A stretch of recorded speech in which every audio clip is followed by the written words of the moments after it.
уралдааны мөр унж мөснө ах яг л хэлчлээ л дээ. Үүлэн дээр нисэж байгаа юм шиг гээд. Ямар та гоё шүү дээ.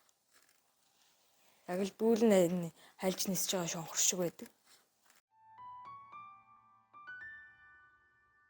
Намайг Эрдэнэ сүрэнгийн сугаргадаг би 15 настай 5 жил мөр унж байгаа.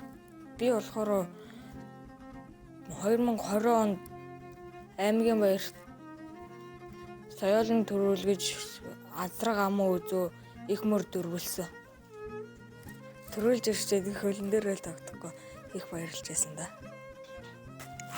Би өрн буцлаа. Буцлаа. Тий. Арилаач. Захиргааж явлаа. Өөр хотоо ирэхгүй би явлаа.